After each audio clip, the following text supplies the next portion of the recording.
L'édition 2021 du Salon international du commerce des services de Chine, CIFTIS, qui se tient du 2 au 7 septembre à Beijing, a à peine commencé et on sait déjà qui en est la grande vedette. Pas une marque ni un chef d'entreprise, cette année marque l'avènement du numérique dans le commerce des services. Avec le thème « Vers un avenir numérique et un développement axé sur les services », l'objectif du salon de cette année est de poursuivre une tendance qui s'est dessinée pendant la crise sanitaire, la croissance exponentielle des activités en ligne qui a stimulé la demande et l'offre des technologies informatiques. Malgré la crise, les chiffres du ministère chinois du Commerce font apparaître qu'au premier semestre 2021, le volume total du commerce des services a augmenté de 6,7% en glissement annuel. Troisième plus grande foire commerciale de Chine après celle de Canton et de Shanghai, la CIFTIS accueille pour la première fois un espace uniquement dédié aux entreprises proposant des solutions numériques dans 8 domaines, parmi lesquels la haute finance, la santé et le sport. L'immense espace d'exposition de 130 000 m² entièrement construit en matériaux recyclables affiche complet depuis longtemps. Plus de 10 000 entreprises de 153 pays et régions se sont inscrites pour participer à la CIFTIS 2021, dont 18% qui appartiennent au top 500 des plus grandes entreprises mondiales. On peut citer la présence de Morgan Stanley, de Mastercard, de BlackRock, de Deloitte ou d'Amazon Web Services. 2400 entreprises participeront également à l'événement en ligne et pourront assister à une centaine de forums et de conférences. Les thèmes de ces forums ont en commun le futur de l'humanité et son développement face aux défis de notre temps. Il ne s'agira pas que d'économie numérique, comme le cloud computing, mais aussi de prévention des futures épidémies, des objectifs mondiaux de neutralité carbone, de la construction de zones de libre-échange et de protection de la propriété intellectuelle. Une foire qui apporte de l'énergie positive à un monde plein de défis et d'incertitudes, comme l'a affirmé le président chinois Xi Jinping dans une allocution lors de l'ouverture de l'événement. Cette édition a pour thème vers un avenir numérique et un développement axé sur les services.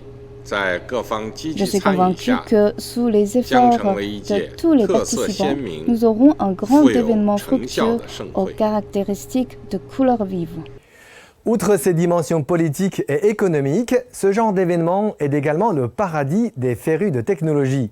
Ceux-ci pourront découvrir le chien robot de l'entreprise chinoise Golodon, spécialisée dans le secteur de la construction, qui peut détecter, grâce à l'intelligence artificielle et à des caméras, tous les problèmes sur un chantier. Ou bien aussi des nouveautés sportives en amont des Jeux olympiques d'hiver de Beijing, avec tout un tas de produits comme des stimulateurs de ski en réalité virtuelle, des vélos intelligents ou des bracelets hyper connectés.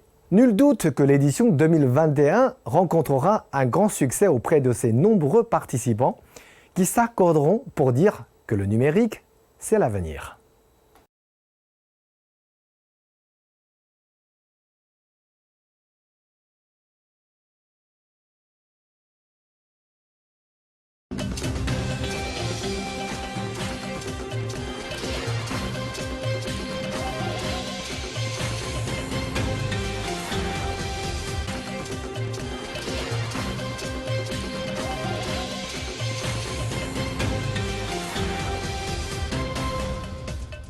Le commerce des services est pour le moment un mot très chaud à Beijing.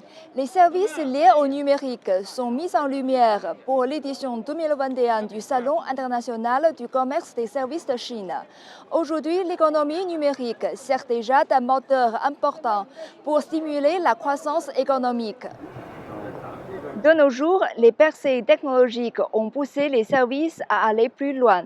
Lors de cette édition 2021 du Salon, on retrouve un prototype d'un véhicule de pilote automatique qui est en mesure de conduire à diverses conditions routières et augmenter ainsi l'efficacité de la livraison des articles, surtout en temps de la pandémie.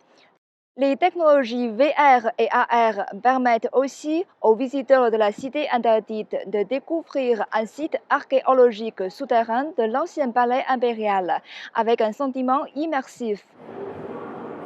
Actuellement, la Chine se classe à la deuxième place mondiale en ce qui concerne le volume total de l'économie numérique. En 2020, la proportion des services du PIB chinois s'élève à près de 60%. On peut prévenir que les services connaîtront un essor dans les années à venir en Chine et jouera un rôle de plus en plus important pour assurer un développement de haute qualité de l'économie nationale.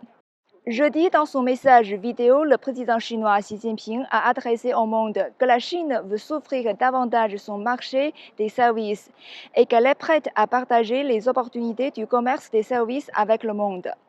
Pour les exposants internationaux, le discours du président Xi a transmis un message encourageant. Ils sont optimistes à une coopération avec la Chine dans les services. On a la raison à croire. Avec la synergie, le numérique va nous conduire vers un avenir agréable et durable.